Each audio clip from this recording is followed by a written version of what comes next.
Hello, hello, hello, hello, hello, hello. Wherever you happen to be located on this incomprehensible planet called Earth, I hope you are having a peaceful day, evening, or night, wherever you are located. Welcome to my channel about Bible topics. In this case, I'm talking about the day of the Lord. End of racism. You never hear that before. You barely hear about the day of the Lord, and you rarely hear about how racism pertains to the Bible. I welcome you to stay, regardless of your religious affiliation, or if you don't have a religious affiliation. You're just an atheist or agnostic or anywhere in between. I still welcome you to stay, because it's good to have an open mind and be receptive to other forms of information. Because one thing we do know, whether you're atheist or agnostic, if you do your research, you will see that a vast amount in the information in the Bible, it has materialized into reality. So for that reason right there, just stay and see if you can glean some helpful information. Like I said, the title, as you see up here, is called Day of the Lord. I don't hear no one talking about that anymore. End of racism. You definitely won't hear nobody talking about racism in the Bible. Or if they do, they try to put their little ideas about racism. But in the Bible, as far as I know, racism, as it portrayed today, did not exist. An Ethiopian, if they saw a Chinese, they would not call him slanted eye or yellow. They would just specify them from the geographic location where you came from. In the Bible time, they didn't say what color you was. They didn't say what color your eye was. They just said if you was talking to somebody from Europe or England, they would say, I'm talking about Lewis McLean from Europe. And when you just say the word Europe, the picture of a European will enter the mind of everyone who he was talking to. They didn't say white man or black man back then. They only say where you came from. And wherever you came from, if I told that to a person, they'll have an idea, okay, how that person look. So let's start right now. First, I got some information from Wikipedia. But it may not have to do it just because there's another topic about fear. So I'm just going to skip this. On racism, from Wikipedia. Racism is the belief that groups of humans possess different behavioral traits, usually beneficial traits, corresponding to physical appearance. See, appearance. In the Bible days, they didn't say your appearance. They say where you came from. Racism deals with your appearance and can be divided based on the superiority of one race over the other. In the Bible day, they didn't have no superiority of if you was come from Europe or Africa, no superiority. It may also mean prejudice, discrimination, or antagonism directed against other people because they are a different ethnicity or a different look. Modern variants of racism are often based in social perceptions of biological differences between peoples, basically how you look. These views can take form of social action, practice or belief, or political systems in which different races are ranked as inherently superior or inferior to each other, based on presumed shared inheritable traits, abilities, or qualities. So we got the idea. Racism basically is based on how you look. Now, all the Christians over the planet talking about Jesus, Jesus, Jesus. We know, you know, when you go on your favorite search engine and you type the name Jesus, you do an image scan and it show how them people want him to look. But we know from racism, if you do not look the way they want you to look, a fight or some type of dispute will quickly ensue. Especially here in the United States. We see a lot of stuff going on in where I live in the United States based on somebody looking different. Fights and chaos ensues based on racism. So let's see what the Bible got to say. All right, this comes from 2 Peter chapter 3, verse 8. But do not forget this one thing, dear friends.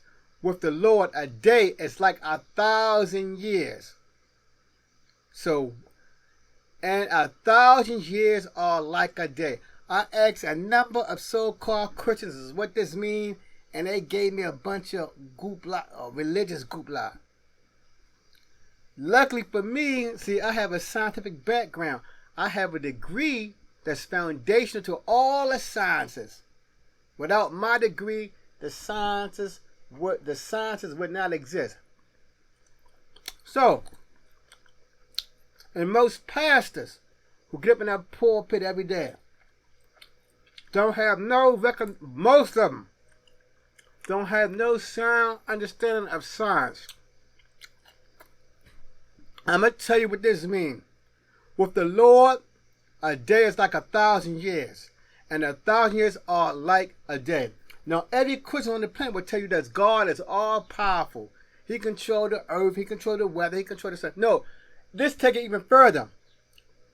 God is able to manipulate time and space. I'm going to say it again. God has the ability to manipulate time and space. And there's a passage in the Bible that illustrates this.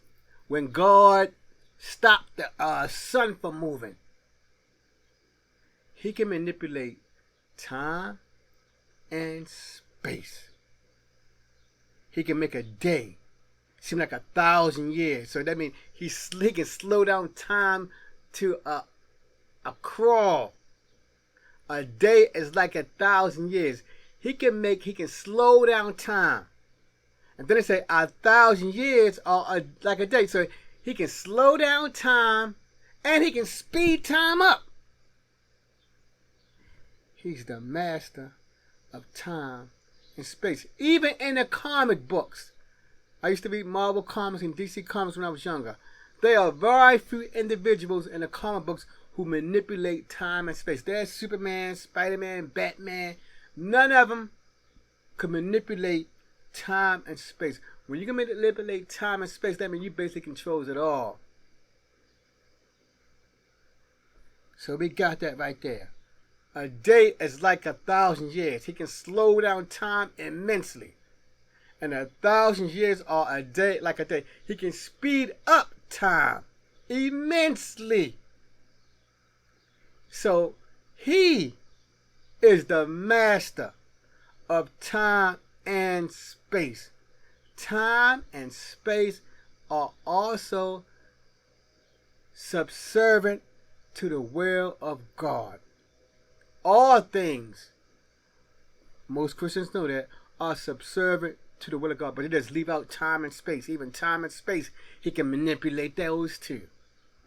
Let's keep going on. Now, the reason I did this, even though it does not seem like it connects to the day of the Lord, the reason I put it here, because a lot of people complain like, oh, that was 3,000 years ago and nothing ever happened. You hear people talk like that. Jesus died 2,000 years ago and nothing happened. Well, from God's point of view, 2,000 years is like 2 days. And we know as a human being how fast 2 days pass. So with God, earthly time goes quickly. And we know that. If you are an entity who's millions or billions of years old, like for the sun and the earth, 2 days is like nothing. to a creature that eclipses 1,000,000 years, what is 1,000 years to such a creature? Nothing. So that's why I put it here to let you know. Though for those scoffers who say 2,000 years past, that's human time. God's time is different from human time. That's why I put it here. Let's move on. This comes from Proverbs chapter 6, verse 19 and 18. And I had this because it deals with racism. Study it carefully. There are 6 things the Lord hates. 7 that are detestable to him. Haughty eyes. The racist has proud and haughty eyes. They think they are better than other people. A lying tongue.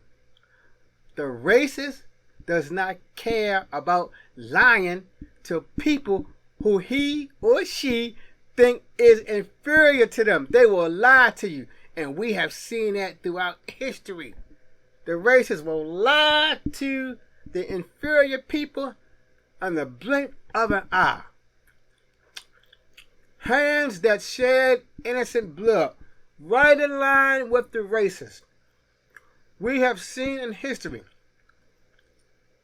the racist people will slaughter, wipe out, send into extinction people who they perceive are lower than them. They will wipe them off the face of the earth. So, like I said, no one talk about racism. No preacher, no pastor.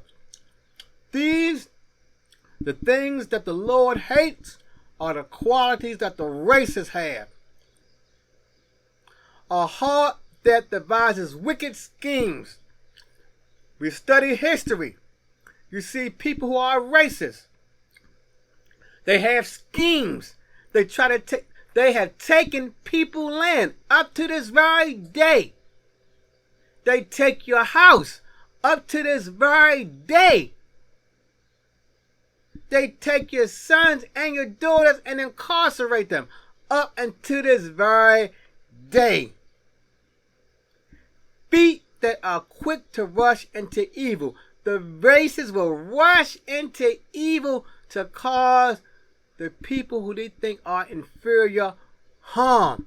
They will quickly rush to harm individuals who they think are lower than them. That's what the racists will do, and tell me if I'm wrong in my comment section. A false witness who pours out lies. We know that.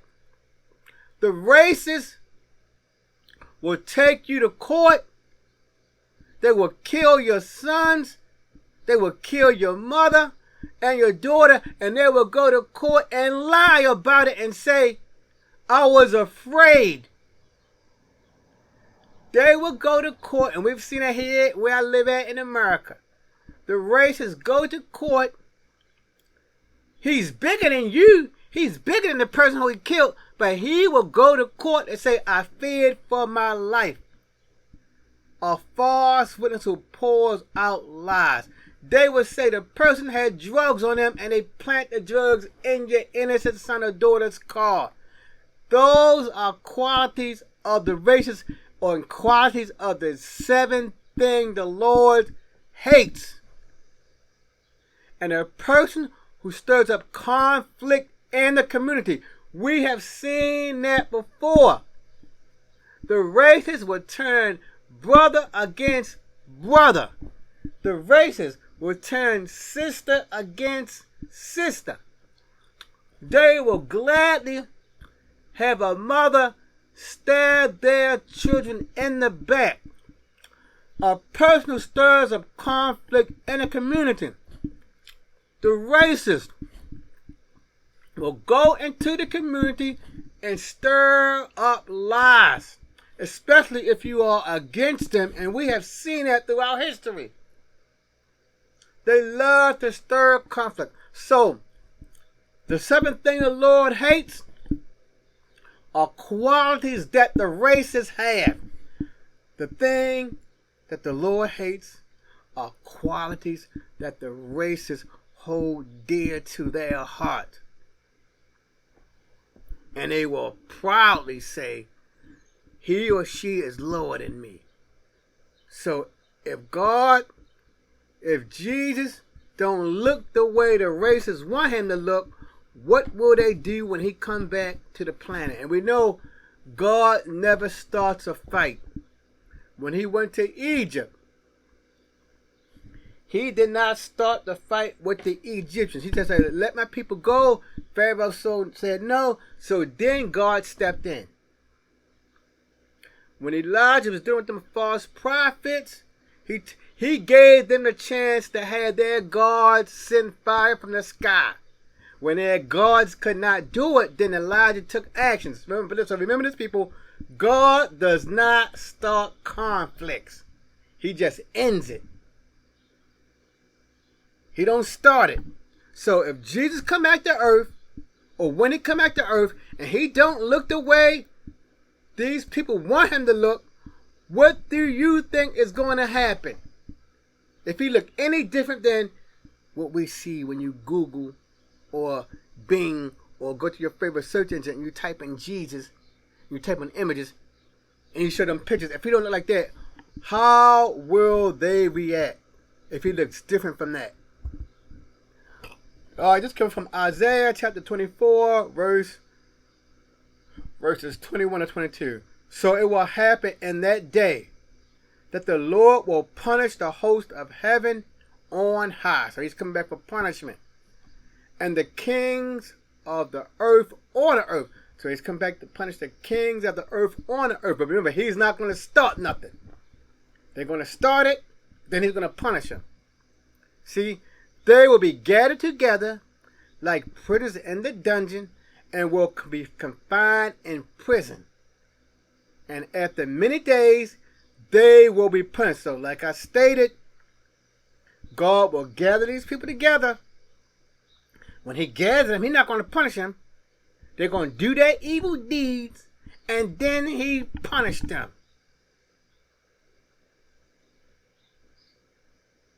They will be gathered together like prisoners in the dungeon and will be confined in prison. And after many days, they will be punished. So it's going to be basically a holding cell for them. Basically a holding cell. Let's move on. Zephaniah, verse. Near is the great day of the Lord. Near and coming very quickly. Listen. Look, pay attention to the signs. The day of the Lord. And the warrior cries out bitterly. A day of wrath is that day. A day of trouble and distress. A day of destruction and desolation. A day of darkness and gloom. A day of clouds and thick darkness. A day of trumpet, or basically loud noises. And battle cry, like I said, loud noises. Against the fortified cities, not city, cities, and high corner towers. Not one building, but many buildings. I don't need to explain this right here. We already see when the day of the Lord come back, it's going to basically be chaotic. A day of wrath. A day of trouble and distress. Nobody going to be saying, welcome back, welcome back, welcome back. None of that. No welcome backs. No high fives. No clapping. No singing. No dancing. When the Lord's day has arrived, it's going to be a day of sadness for the world. No one going to be jumping up and down, singing songs, dancing in the street. None of that. It's going to be a day of darkness, gloom, and trouble when he come back. So remember, like I said, the racists. What type of person does the racist fight? See, the day of the Lord is basically saying God's battle with the racists. Because it's going to be something about God or Jesus that activate the racists to want to fight him. They're going to want to fight him. Why? Why? Think about the racist behavior. What type of people or person does the racists love to fight with? This coming from Jeremiah chapter 46 and just verse 10. For that day belongs to the Lord of hosts. That's going to be God's day. Right now is man's time to rule. But when the Lord day comes, it's basically going to be a new sheriff in town. For that day belongs to the Lord God of hosts. A day of vengeance. Vengeance. What does that mean? Vengeance. That means some people, some person was persecuted. You don't get vengeance on an innocent person. You get vengeance on a person who did something wrong to your friend, something wrong to your spouse, something wrong to your children or family members. That's when you get vengeance. And when you get vengeance, that means the person who was injured was severely injured. They didn't get no tap on the shoulder. They didn't get pushed.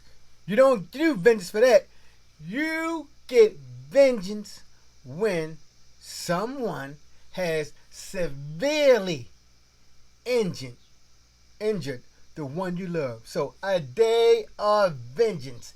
Who is he avenging? So as to avenge himself on his foes. And when you're getting vengeance on someone, the person who you're taking vengeance on is your foe. And the sword will devour and not be satisfied. So that means when it's killing, it's not going to be sated with no one or two people. All of them got to go.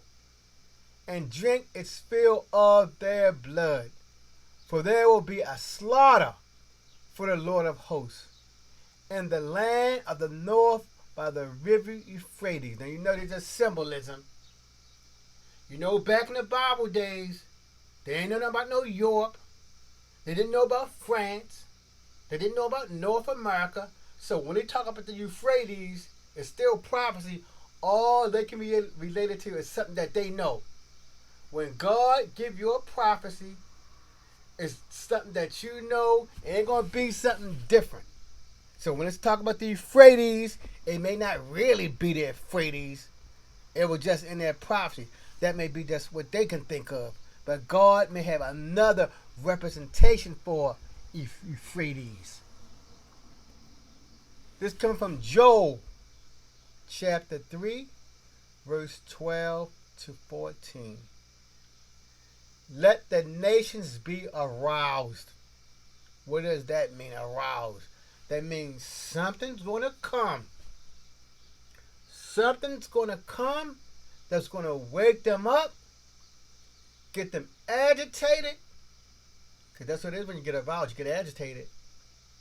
Agitated, troubled, perplexed, stimulated. Something going to come to stimulate the nations and come up to the valley of Jehoshaphat. Once more, it's Bible prophecy. All he can relate to areas that he or she know about. They can't say, I'm going to Chicago. He don't know what Chicago is. He can't say, I'm going to Paul. He don't know what the Paul is. All he know about the geographic location in this area, so he just said Jehoshaphat. For there I will sit to judge. So whenever he come at this place, he's going to sit to judge all the surrounding nations. Put in the sickle, for the harvest is ripe. So he's coming to slaughter something. Come, tread, for the winepress is full. The vats overflow, for their wickedness is great. So when he come back, the wickedness is going to be high up to the sky great. Multitudes in the valley of decision. For the day of the Lord is near. Remember, near can be, it's God's time when he said it's near. Not human time. In the valley of decision. So the nation's going to be aroused. And eventually, God going to judge them for their wickedness in the valley of his decision, wherever that happened to be on the planet. All right, this coming from Zephaniah chapter 3, verse 8. Therefore, wait for me, declares the Lord. For the day when I rise up as a witness, whenever he decides to come back. Indeed, my decision is to gather the nations, so pull them all together, to assemble the kingdoms. He's going to pull them all together to pour out on them my indignation. He's going to pull out his disgust on them. All my burning anger, I'm going to pour it on them. For all the earth will be devoured by the fire of my zeal. So there's going to be some destruction by God's hand. But remember, humans going to cause it first, like in Egypt.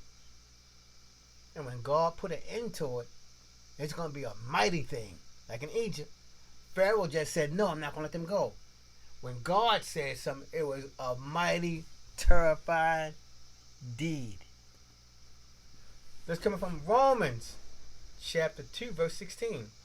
On the day when, now we jump to the New Testament. Old Testament has something to say. Now the New Testament got something to say.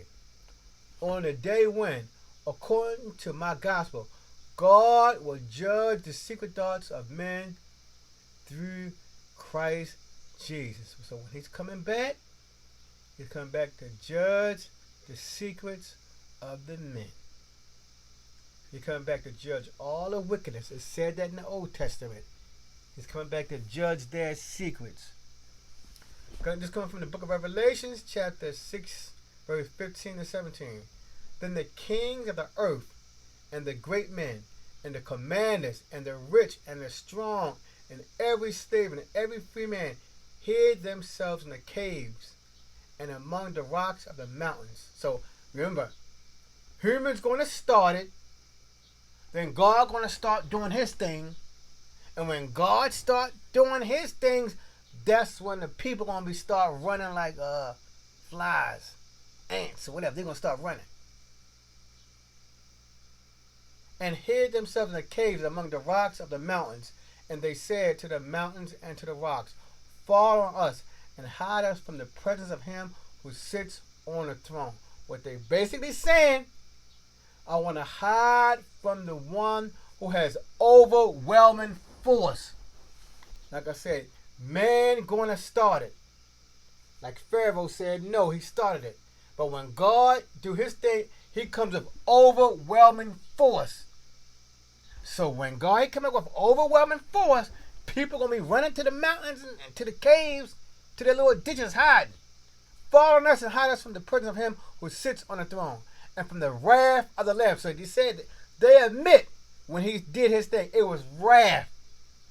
For the great day of their wrath has come, and who is able to stand? Very few will stand when God does his thing. Man gonna start it, God gonna end it. When he end it, there may be very few people standing. Very few gonna be standing around. He gonna come back with he gonna come back peacefully. He gonna come back peacefully. Then the world gonna say, we don't want you. We don't want you here. Leave this planet. Leave. They may start shooting bombs and missiles at him. Then he can say, okay, now it's time for me to do my thing. And they're not gonna like it. Let's come now, jumping back to the Old Testament. Isaiah chapter 2, verse 12. For the Lord of hosts will have a day of reckoning. He's going to have his day of reckoning against everyone who is, here we go to racist. Here we go to racist qualities. Against everyone who is proud. The racist. He is proud of his group and lofty. He is lofty in his group. He think he or she is better than all. And against everyone who is lifted up. That is the racist quality. They lift themselves up high. that he may be abased. But God said, when you lift yourself up high, I'm going to throw you down and put you on a low level. Like I said, nobody ever talk about that.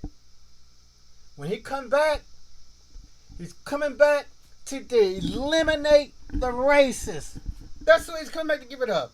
The racists embody those qualities that he hates. Remember, 6 things the Lord hates, 7 that he holds and detests. Remember that. How many of them preachers are you here talking like that? Very few. The Bible does say. It don't use the word racism. That's a modern term. But the qualities of the races are qualities that God hates. It's coming from Romans chapter 2, verse 5. But because of your stubbornness, the racists are stubborn. They will never, never let go of their disdain for people outside of their ethnic group. They are stubborn and unrepentant heart. They have an unrepentant heart. To the day they go into the grave. Because I heard that. Some of the presidents here in America died spilling racist stuff off their lips. Never let a black person own my house. I heard that from one of the presidents. He died saying, don't let a black person own my house. But because of your stubbornness, unrepentant heart, you are stored up wrath. See, them racist. They storing up God's wrath for yourself in the day of wrath and revelation of the righteous judgment of God. So those racists, you think you got it all right here on the earth. But when God come back, you just storing up disaster for yourself. That's all you doing. It's come from Jeremiah chapter 30, verse 7 to 8. Alas, for that day is great, the day of the Lord. Long to humans, but fast to God, so that none is like it. It is even the time of Jacob's trouble. So the children of Jacob or Abraham, they're going to be having some trouble. They're having trouble now, so they're going to have trouble when they come back. The children of Abraham and Jacob are having trouble to this very day through the nation that they scattered to. And there's one ethnic group of people who have been basically scattered over the whole planet. I'm not going to tell you who they are. That's what you discover. One ethnic group, one people have been scattered against their will. They didn't walk into their country and say, I'm going to live here. No. God said, when I lift you out this country, you're going against your will. But he shall be saved out of it. So when he come back, he's going to alleviate Jacob's trouble. The nations won't bother them anymore. The nations won't kill their sons anymore. The nations won't kill their daughters anymore. The nations won't put them in prison for petty crimes anymore. The nations will not lie about them on a job. They no longer will be last hired, first fired. It's one group of people who fit that qualification. Last hired, first fired. We know who they are. But when he come back, but he shall be saved out of it. For it shall come to pass in that day, saith the Lord of hosts, that I will break his yoke from off thy neck.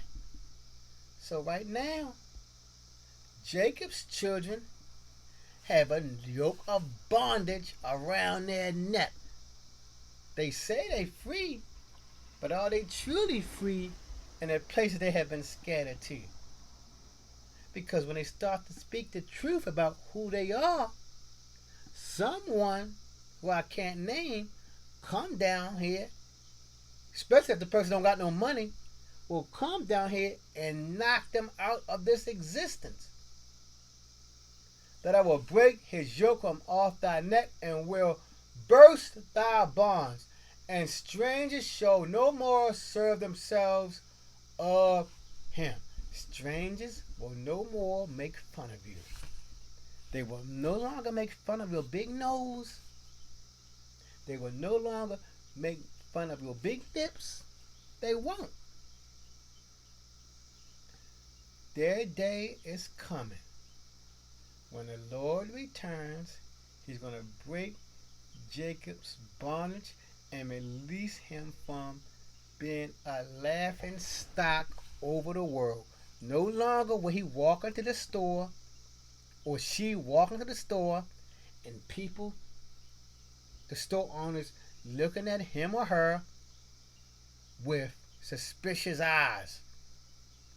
When the Lord returns, those days will be over. This coming from Isaiah chapter 11, verse 11. Then it will happen on that day that the Lord will again recover the second time with his hand. So we had the first Exodus, and this is the second Exodus. Will again recover the second time with his hand. The remnant of his people. See, his people, the children of Abraham. The children of people who will remain from Assyria, Egypt, Pathros, Cush, Elam, Shinar, Haman, and from the islands of the sea. So it take it worldwide. Like I said earlier, the people in the biblical times, they only can relate it to the areas that they know. They cannot say India. They cannot say Pakistan. They cannot say Germany, Ireland. They ain't know nothing about them nations. They only know about Assyria, Egypt, Pathros, Cush, Elam, Shinar, Haman. That's what prophecy was. You talked about the areas that you know about. But God may have a representation for each of those names. So Assyria may be something else in this time period. But he's going to deliver his people from those places and from the sea and from the islands of the sea. So that means from the whole planet, he's going to gather them. But it's not going to be all of them, because he says only a few will remain. The remnant of his people who will remain. So they may get slaughtered with the other. A lot of the children of Israel may get slaughtered too. The ones who don't know, the one who want to cling on to the Gentile ways, will get slaughtered with everybody else. This is coming from Matthew chapter 24, verse 30 to 31. And then the sign of the Son of Man will appear in the sky, the day of the Lord. And then all the tribes of the earth will mourn. Why? Why will they mourn? If he looks like the pictures you saw when you do your web search or your browser search, that image will not cause them to mourn. That image will cause them to sing and shout. But it's not going to be what they expect. When he returns, it's going to be a surprise, and the person is going to be the person who they did not expect to see. And they will see the Son of Man coming on the clouds of the sky with power. Like I said before, man ain't going to start it, but he's going to end it, because he's coming with power and great glory. And he will send forth his angels with a great trumpet, and they will gather together his elect. Remember, those who remain. He will gather them from the four winds. Remember, his people are scattered on the earth from one end of the sky to another. He will gather his elect, and the people are going to mourn, because he will not be like the image that you saw in that Google search. All right, there's a lot to read then. Again, this is Zephaniah chapter 3, verses 11 to 13. In that day you will feel no shame. Who is he talking to? Because of all your deeds, but which you have rebelled against me. Now remember, only one people he kept talking to in the Bible who rebelled against him. Most of the Bible don't deal with no Gentiles. Israel is the one who always he spoke to as rebelling against him. But he said, when I come back, you will feel no shame. For then I will remove from your midst your proud, exalting ones. Okay, here we go. This is important. But then I will move from your midst your proud, your exalting ones. So in your midst, I'm going to take out the racists. Whether they are whatever ethnic group, because remember, a racist can be any ethnic group. But where I live as one predominant group. But anybody can be a racist. But he said, I will remove the racist. The racist is proud. The racist exalts himself. Those are the ones who will remove.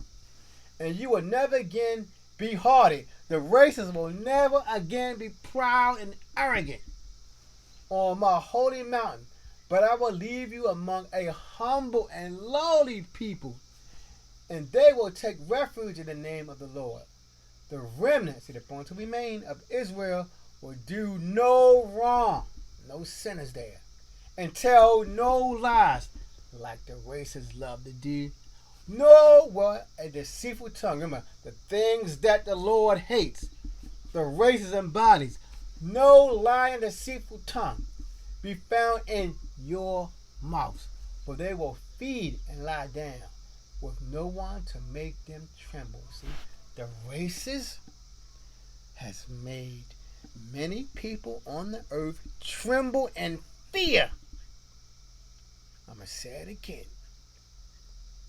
The racists usually have the clout, the power, and the wealth and the strength. And because they have the power, the wealth, the strength, and the weapons, they make other people tremble and fear. But when God comes back, he said, those days will be gone, because I'm going to remove them. We saw it again. Then I will remove from your midst the racists will no longer trouble you anymore. This coming from Malachi 4, chapter 4, verses 1 to 2. For behold, the day is coming, the day of the Lord, burning like a furnace. So it's going to be hot. What makes the world hot? I don't want to say no answer, but you got to think. And all the arrogant. There we go. The racist is arrogant. Tell me I'm lying in the chat box. The racist is arrogant. And every evildoer, the racist is an evildoer, will be chaffed. I mean, he's going to burn them up. They're going to be burnt to a crisp. And the day that is coming will set them ablaze. They're going to be on fire, says the Lord of hosts, so that it will leave them neither root nor branch. I'm going to wipe them out so they won't have no children. But for you who fear my name, the Son of Righteousness will rise with healing in its wings, and ye will go forth and skip about like calves from the stall. So those who love the Lord, it will be pleasant for you. The one the racist, who got an arrogant heart, who love to do evil, he will burn you to a chaff, and you won't exist no more. Alright, so that's it, my good people. Thank you for stopping by on this lesson about the day of the Lord and the racism. How many of these so-called pastors ever preach about the end of racism? The Bible teaches the end of the racist creed. Like I said, it don't use the word racist, because there was no racism the way we have at the time now back then. But the racists embody those 7 things that the Lord hates. Heavenly Father, once more, I thank you for your blessings. I thank you for putting it on my heart to make this lesson and for me to do my research. Thank you for that. I pray that the listener will understand your words and how most of the things you said relate to the day. You said, O Lord, that there will be a day of the Lord. You said, O Lord, that you will return, and you will blot out the wicked. You will destroy them, you will turn them to chaff. I hope this lesson blessed the hearer and myself, now and forevermore. Amen. Until the next time, family, dear listener, peace.